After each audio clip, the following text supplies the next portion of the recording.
사도행전의 전체의 이야기는 사도 바울이 예루살렘에서 체포되고 로마로 압송되어 가는 그런 과정으로 장면으로 마치게 됩니다. 오늘 장면은요, 그 예루살렘에서 체포되기 직전의 이야기예요. 그렇다면 지금 이때를 지나고 있는 바울의 마음은 어땠을까요? 예수 믿는 자를 협박하고 죽이고 핍박하던 바울이 극적으로 회심해서 20년간을 열심히 전도자로 달려옵니다. 어떤 심경으로 어떻게 지금 20년을 달려왔는지 한눈에 보여주는 장면이 우리가 함께 읽고 있는 우리 사도행전 20장에 드러나고 있습니다. 가장 대표적인 구절이 있다면 20장 24절 말씀이죠.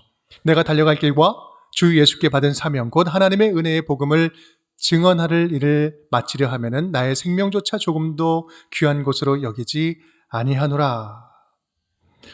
바울은 주님께 받은 그 사명을 위해서 목숨을 아끼지 않고 열심히 달려왔다고 고백을 하고 있습니다. 바울의 입장에서 이야기를 하고 있죠. 그렇다면 하나님의 입장에서는 또 어떻게 바울을 생각하고 있었을까? 성경은 이렇게 이야기합니다. 바울에 대해서 이방인에게 복음을 전하기 위해서 택한 나의 그릇이다. 주께서 그렇게 말씀을 하신 것을 기록하고 있죠. 이런 표현을 보면 하나님은 바울에게 필요한 모든 것들을 다 채워주고 싶어 하시고 또 끝까지 책임져 주고 싶은 믿음직한 종이 아니었겠는가 생각합니다. 우리는요, 이 신앙의 관점을 좀 다시 생각해 볼 필요가 있어요. 우리의 신앙의 정도를 내가 보는 입장이 아니라 내가 볼 때 이 정도면 잘하고 있어 하는 이런 정도가 아니라 하나님이 보시는 입장에서 내 믿음을 볼 필요가 있어요. 그런 면에서 바울을 보면요, 하나님은요 계속해서 바울을 모난 부분들을 다듬어 가신 모습을 우리는 발견할 수 있습니다. 2차 전도 여행 시작할 때 여러분 기억나십니까? 바나바와 크게 다투죠. 그것을 성경은 아주 정확하게 다 기록하면서 따끔하게 교훈을 주고 계시고요. 그렇게 출발한 길에서 완전한 계획, 완전히 가지고 있던 계획을 다 내려놓게 하시고 비틀어서 유럽으로 가게 하시죠. 그러면서 진짜 내려놓음과 겸손한 순종을 배우게 하셨습니다. 회심한 후에는 어땠습니까? 그 후에 열정이 불타올랐죠. 바울은 당장이라도 무엇인가를 막 하고 싶었습니다. 하지만 하나님께서는 10년 넘게 아무도 기억하지 않는 잊혀진 존재로 살게 하십니다. 여러분 10년이란 기간 정말 짧은 기간 아니잖아요. 전혀 스타일이 다른 교회의 형제들과 함께 연합하면서 살아가는 사역하는 법을 배우게 하시죠. 예루살렘 교회 형제들과요. 또 주님께서 맡겨주신 사역은 독불가문처럼 능력이 있어서 혼자 잘 해내는 것이 아니라 동역자를 어떻게 잘 세워가느냐, 이것이 더 핵심이다라는 사실을 지금까지 말씀을 통해서 삶을 통해서 가르쳐 주셨습니다. 이것이 바울을 향한 하나님의 다루심이었고 하나님이 보시는 관점이었어요. 바울은 그러한 하나님의 다루심 앞에서 참된 사명자의 본질적인 자세를 계속해서 갖추어 가게 되었습니다. 그러한 바울이 이제 3차 전도 여행을 마치면서 자신의 삶을 회고하면서 고별 설교를 하죠. 오늘 말씀은요, 설교의 한 내용인데 자신의 삶을 돌아보면서 하는 유언과 같은 설교였습니다. 오늘 말씀, 우리 바울의 모습을 통해서 우리의 믿음의 자세를 다시 한번 점검해보는 우리 복되고 귀한 시간이 될 수 있기를 간절히 바랍니다. 바울이 밀레도에 이제 도착하게 됩니다. 예루살렘으로 가는 길이었어요. 그리고 그 밀레도라는 지역에서 에베소 장로들을 초청하죠. 부릅니다. 17절 말씀 우리 함께 읽겠습니다. 바울이 밀레도에서 사람을 에베소로 보내어 교회 장로들을 청하니. 이 에베소라는 지역이 어떤 지역이었죠? 바울이 3년 반 동안 제일 오래 머물렀던 도시가 에베소라는 지역이었습니다. 그만큼 선교에 있어서는 가장 참 중요한 도시였고요. 말도 많고 탈도 많고 방해도 많았던 곳이었어요. 그렇게 힘들었던 만큼 오히려 또 큰 변화의 역사도 경험했던 곳이 에베소라는 지역이었습니다. 그런데 그곳에 오늘 있는 장로들을 오라고 합니다. 장로를 초청하죠. 그곳에 장로가 있다라고 말해요. 여러분 이것은요 2차 전도여행 후에 3차 전도여행이 있기까지 이런 기간 사이에 교회 조직이 형성되었다라는 것을 잘 보여주는 내용이기도 합니다. 바울에게는요 정말 든든한 영적인 후원자들, 영적인 기반이 에베소에 단단하게 세워진 것이죠. 이 바울의 입장에서 볼 때는 얼마나 그들이 보고 싶었을까요? 얼마나 그리웠을까요? 얼마나 궁금했을까요? 그런데 바울은요, 그 에베소가 있는 지역 옆을 지나가면서 약간 내륙 지역인 그 멀지 않은 에베소에 들어가지 않습니다. 사실 에베소에 가게 되면 보고 싶은 사람들도 만날 것이고 문안도 하고 교회도 다시 한번 점검도 하고요. 환대를 받으면서 좀 쉬면서 더 안전한 이후의 사역을 계획할 수 있었을 것입니다. 하지만 그렇게 하지 않았어요. 대신 그곳에 있는 장로들을 그 옆에 있는 도시로 불러내었죠. 밀레두라는 항구 가는 길, 본인이 있던 곳으로 불러냅니다. 사실 주님의 일을 하는 데 있어서는요, 방법론은 여러 가지입니다. 왕도는 없어요. 굉장히 다양한 방식으로 하나님이 맡겨준 사역을 할 수 있어요. 오늘 본문에서도 그렇죠. 그곳에 들렀다 가든지 안 가든지 사람을 보내든지 아니면 계획을 완전히 변경하든지 여러 가지 선택을 할 수 있었습니다. 그런데 바울의 태도와 자세를 보면요, 분명한 우선순위를 두고 가고 있는 것을 볼 수 있어요. 분명한 사실은 이겁니다. 그는 자신의 안전보다는 분명히 사명, 하나님이 주신 사명을 더 우선시했다라는 모습이에요. 자기의 편안함은 포기했지만 하나님의 사람들은 포기하지 않았습니다. 자기의 안전은 포기했지만 주님께서 주신 사명은 포기하지 않았습니다. 쉽게 말하면 한마디로 바울은 자기에게 주신 사명을 따라서 선택하며 사는 삶을 살았던 거예요. 바울이 몇 달 전에, 지금 당시 있던 그 전에, 밀레도에 가기 전에 가장 오래 머무는 곳이 고린도라는 곳에서 3개월을 머물게 됩니다. 그곳에서 로마서를 쓰게 되는데 로마서를 보면 이런 표현이 있습니다. 15장 28절, 그러므로 내가 이 일을 마치고 이 열매를 그들에게 확증한 후에 너희에게 들렸다가 서바나로 가리라. 이 너희가 누구예요? 로마 사람들이겠죠? 그리고 서바나로 스페인으로 가겠다라고 이야기합니다. 여러분, 바울에게는요 분명한 목적지가 있었습니다.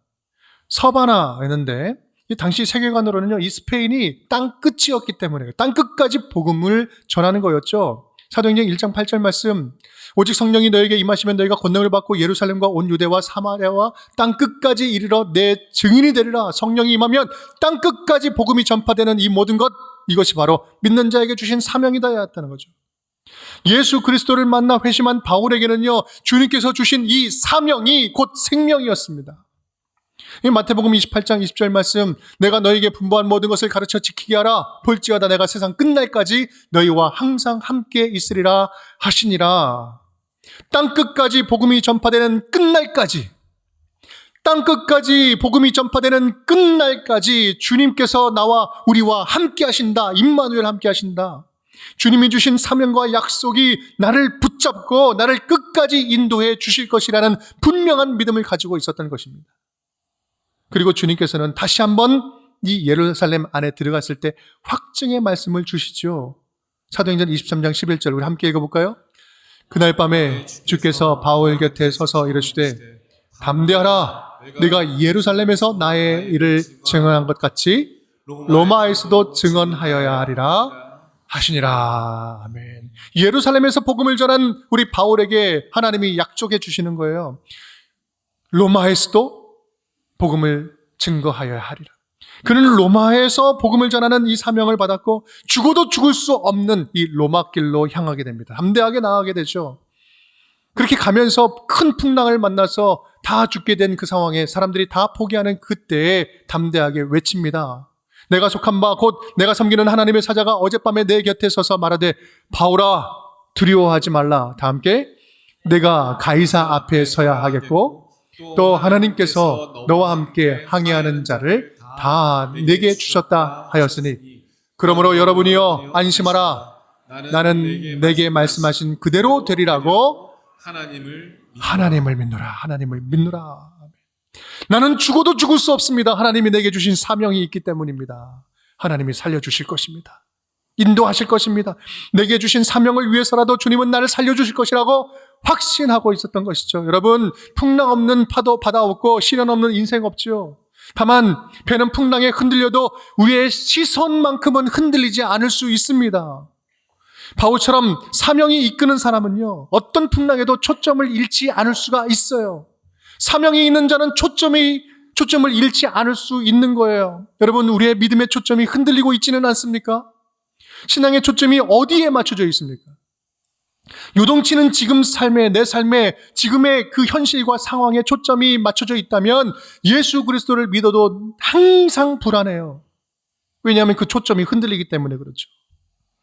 하지만 풍랑치는 삶을 살아도 믿음의 초점이 주님께 고정되어 흔들리지 않는다면 주님 주신 사명이 우리를 붙잡고 바울처럼 인도해 주실 줄 믿습니다. 그런데 이렇게 말씀을 드리면 이렇게 생각하시는 분들이 계세요. 내게 주신 사명이 뭔지 잘 모르겠다. 여러분, 사명은요, 각자에게 주신 독특한 사명도 있지만 예수를 믿는 모든 자라면 동일하게 주신 공통된 사명도 있습니다. 제가 알려드리겠습니다. 첫 번째, 개인적으로 볼 때는 첫 번째 사명은요, 죽는 그 순간까지 예수님 닮아가는 것. 여러분, 그거 사명이에요. 그리고 다른 사람들을 향해서는 나로 하여금 예수를 보여주는 것. 예수를 알게 하는 것. 이것이 사명이에요. 그리고 교회 공동체 안에서는 예수된 공동체, 한몸 공동체를, 이 교회를 든든히 세워가는 것. 여러분, 그것이 모든 자에게 주신 하나님의 사명입니다. 여러분, 그 일은 멈출 수도 없고 멈출 수도 안 되는 그리스도인 모두의 사명인 거예요. 사랑하는 여러분, 우리를 온전케 하시는 예수님께만 초점을 두고 끝까지 주님 부르시는 그날까지 끝까지 주의 일에 충성을 다하는 우리 운정의 모든 식구들이 될 수 있기를 주님의 이름으로 축복합니다. 이제 바울은 설교를 시작을 합니다. 그 설교를 통해서 남긴 삶의 유언은 무엇일까? 함께 따라하겠습니다. 눈물로 훈계하는 사랑을 남겼습니다. 눈물로 훈계하는 사랑을 남겼습니다. 이 훈계라는 것은요, 사랑하지 않으면 할 수 없는 게 훈계입니다. 잠언에서는 이렇게 이야기를 하죠. 우리 함께 읽어볼까요? 가르침에 유의하며 지식의 말씀에 귀를 기울여라. 자식을 훈계하는데 주저하지 말아라. 채찍으로 때려도 죽지 않는다. 오히려 그를 채찍으로 벌하면 그의 영혼을 죽음에서 구하게 된다. 아멘. 이 훈계라는 의미의 히브리어 무사르라는 단어는요, 사람을 돌이키고 살리기 위해 하는 징계와 교훈을 이야기합니다. 바울이 그렇게 했죠. 사도 바울은 예수 그리스도의 심장으로 제자들을 진짜 사랑했기 때문에 타협하지 않고 훈계를 했습니다. 하나님이 예비하신 영적인 알곡들을 거두기 위해서 분명한 기준을 제시한 것이죠. 그러므로 여러분이 읽게요. 내가 3년이나 밤낮 쉬지 않고 눈물로 각 사람을 훈계하던 것을 기억하라.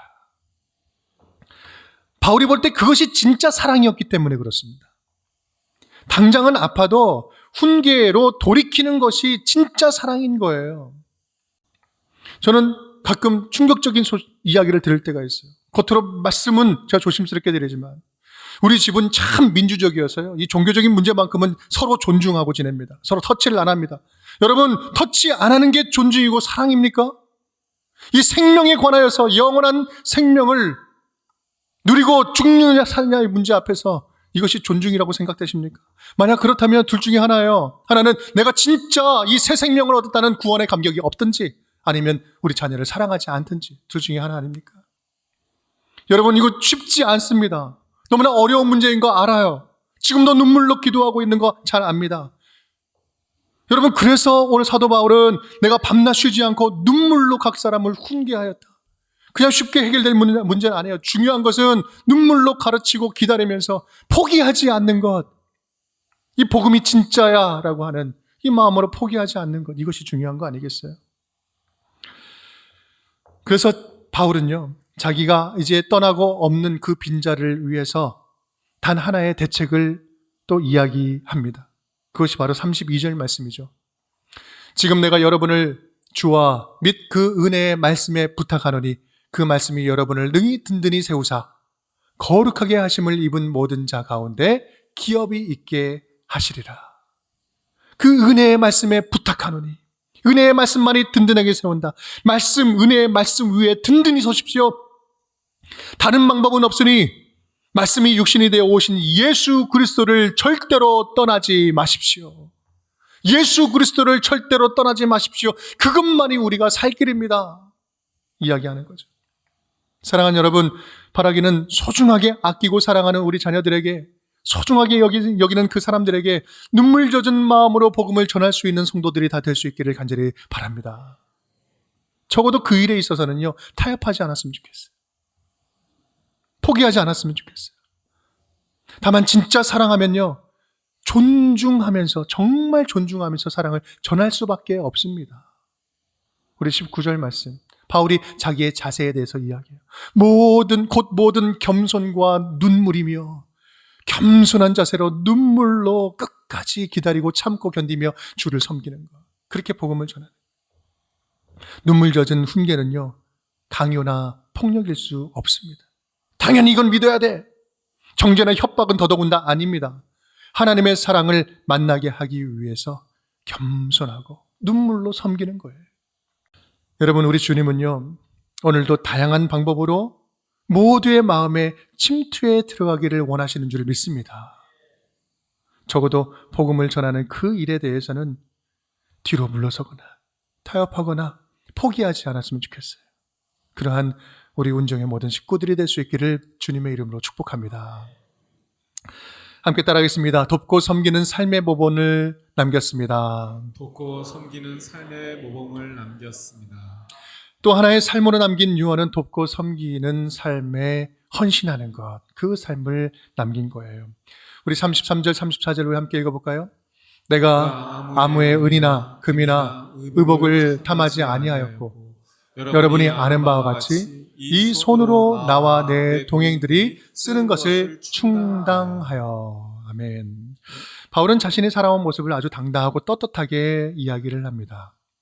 다른 어떤 이익도 탐내지 않았고 직접 자비량으로 선교했다. 내가 쓸 것은 내가 충당해서 나와 일행들이 먹고 살았다라고 이야기를 하죠. 사실 성경적으로 봐도요, 바울은 충분히 싹쓸 대가를 받을 자격이 있었습니다. 디모데전서는 이렇게 이야기를 하고 있죠. 성경에 일렀을 때 곡식을 밟아 떠는 소의 입에 망을 씌우지 말라 하였고, 또 일꾼이 그 싹쓸 받는 것은 마땅하다 하였느니라. 마땅히 싹쓸 받는 것 나쁜 거 아니다.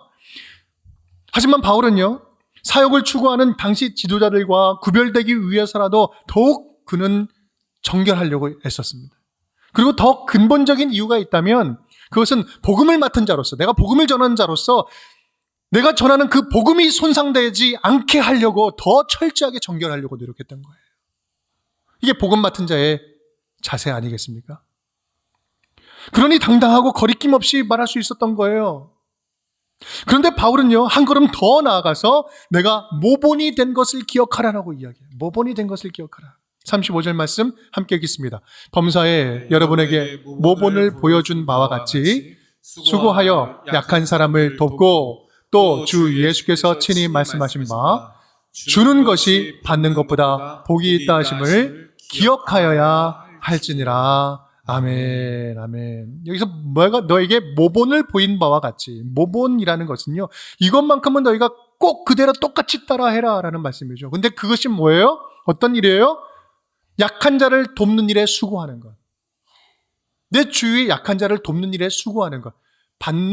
받으려고 하는 것이 아니라 주는 자가 되는 것, 이것을 따라하라는 이야기예요. 여기서 우리가 다시 분명히 배우는 성경적인 물질관이 있는데, 그것은 우리가 수고로이 일하고 돈 버는 이유는요, 주는 자가 되기 위한 것이어야 된다. 주는 자가 되기 위한 것이다. 사실 이 말씀은요, 현실적으로 이 세상의 가치관과 너무나 동떨어져 있는 이야기처럼 보입니다. 우리가 수고하는 것들이 나를 위해서 일하고 벌고 쌓고 누구도 책임져 주지 않는 내 인생을 내가 설계하고 내가 노력해서 채우는 것, 어쩌면 너무나도 당연한 일이죠. 내 인생 내가 책임지고 열심히 일하고 쌓는 인생 그 자체를 누가 뭐라고 하겠습니까? 그런데요, 하나님의 시선으로 보는 현실은 조금 관점이 다릅니다. 하나님이 보는 관점은 내가 내 스스로를 바라보는 관점과 좀 달라요. 더 크게 보는 거죠. 더 넓게 보는 거죠.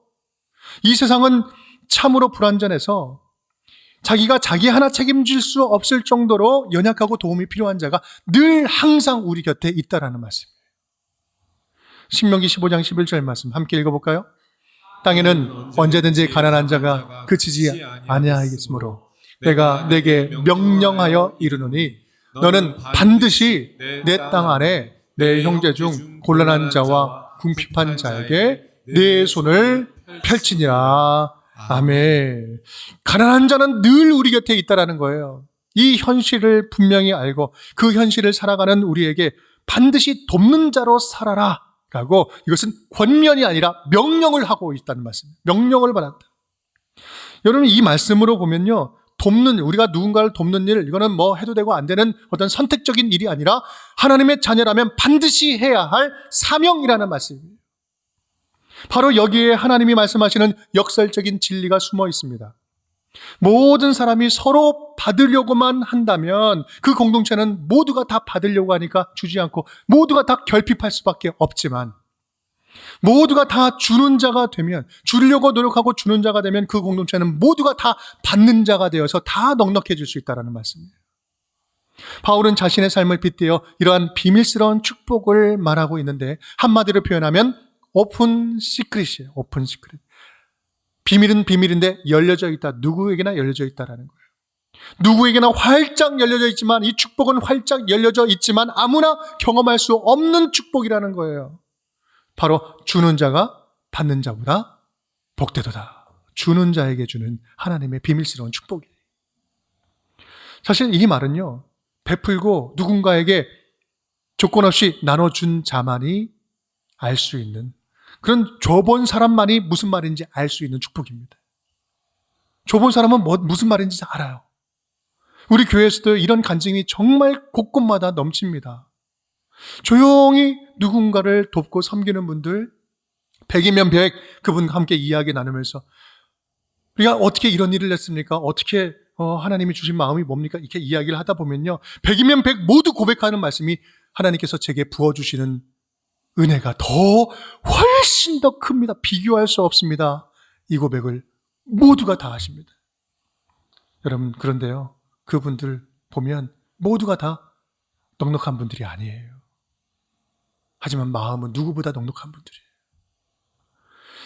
오늘 이 말씀을 주 예수께서 친히 말씀하신 바라고 말하고 있지만, 사실 복음서 어디에도 기록을 찾아볼 수 있는 본문은 없습니다. 그렇다면 사도 바울이 이 말씀을 지어낸 말씀일까요? 아니요. 물론 알려지지 않는 전승이 있을 수도 있겠지만, 무엇보다 더 근본적으로 중요한 사실은요, 우리 예수님은 그 삶 자체가 말씀이셨어요. 예수님은 그 삶 자체가 메시지였습니다. 예수님은 자신의 모든 것을 십자가에서 남김없이 다 주셨습니다. 여러분, 이것이 성경에서 말하는 진정한 근원적인 축복 아니겠습니까? 그래서 고린도후서에서는 이렇게 표현합니다. 노란 부분은 좀 강조해서 읽어볼까요? 무명한 자 같으나 유명한 자여, 죽은 자 같으나 보라 우리가 살아있고, 징계를 받은 자 같으나 죽임을 당하지 아니하고, 근심하는 자 같으나 항상 기뻐하고, 가난한 자 같으나 많은 사람을 부유하게 하고, 아무것도 없는 자 같으나 모든 것을 가진 자로다. 아멘. 누가요? 바로 예수 그리스도를 품은 우리가 누구로 말미암아? 예수 그리스도로 말미암아 이러한 축복을 누리고 있는 거예요. 사랑하는 여러분, 오늘 밀레도에서 남긴 이 바울의 유언을 우리 모두가 함께 기억했으면 좋겠습니다. 적어도 복음 전하는 일에 있어서는 주저하거나 타협하거나 포기하지 않았으면 좋겠어요. 또 적어도 돕고 섬기는 일에 있어서는 소극적이지 않는 하나님의 자녀가 되었으면 좋겠습니다. 그래서 베풀고 나눔의 기쁨이 충만하고, 그거와는 비교할 수 없는 하나님의 칭찬과 은혜를 경험하며 살아가는 우리 운정의 모든 식구들이 될 수 있기를 주님의 이름으로 축복합니다.